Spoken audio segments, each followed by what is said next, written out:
맛조개. 안녕하세요, 맛조개입니다. 오늘은 1월 6일 상원 합동회의 펜스 부통령이 일으킬 일은? 이라는 주제에 대해서 이야기해보려고 합니다.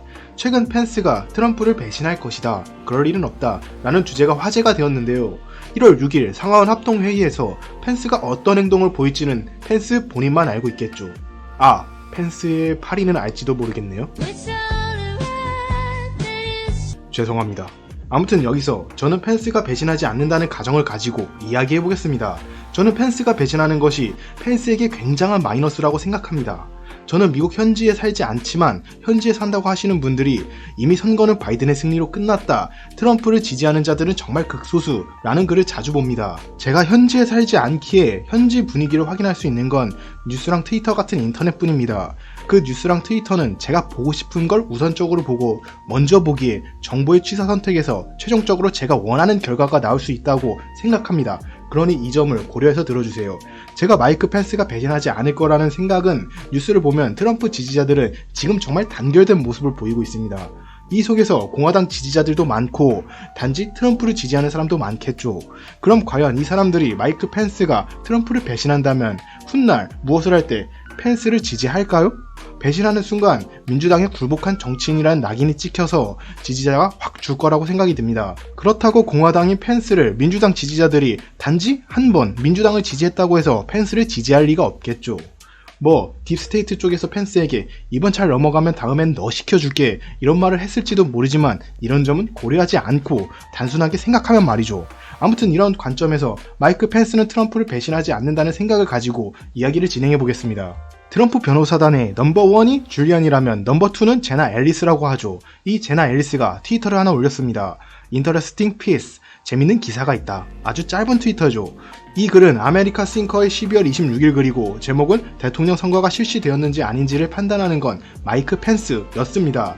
1월 6일 펜스 부통령이 상원 의장을 맡고 있는 의회에서 합동회의가 열린다. 여기서 헌법에 근거하여 선거 결과를 수능할 수 있고 거부할 수도 있다. 여기서 대전제로 법에 근거하지 않는 선거는 선거가 아니다가 깔려 있습니다. 1월 6일 합동회의에서 선거인단의 투표 결과가 발표되겠죠. 여기서 ABC 순으로 발표하기에 부정선거 문제 지역 중에서 아리조나주가 제일 먼저 개표가 되겠죠. 이런 부정선거 지역의 표를 마이크 펜스가 무효화할 것이라는 내용입니다. 어떻게 무효화하는지는 조지아주로 이야기해 보겠습니다. 조지아주에서는 서명 확인 프로세스를 하지 않았다. 위법. 선거장에서의 무의미한 입회가 있었다. 위법.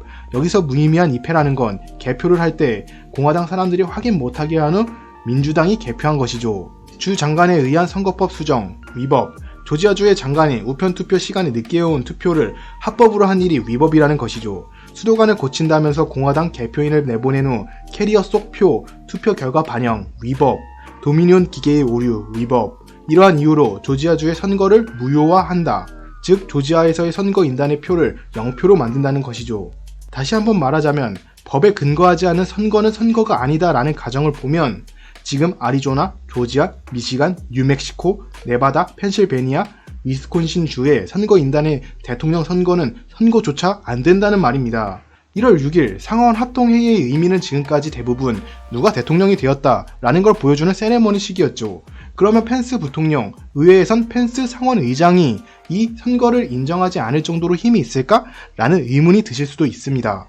여기서 트럼프를 지지하지 않는 선거법, 행정법 전문가 에드워드의 글을 봅시다. 이분 역시 상원 의장의 힘은 상하원 합동의회에서 절대적이다 라고 말하고 있습니다. 물론 이 기사의 결론은 펜스는 이 힘을 가졌지만 선거는 뒤집지 않을 것 이라면서 반대 의견을 내놓고 있습니다. 하지만 에드워드도 상원 합동회의에서 상원 의장의 힘이 절대적이다 라고 말하고 이것이 중요한 부분이죠. 지금 부정선거 의심지역은 7곳이죠.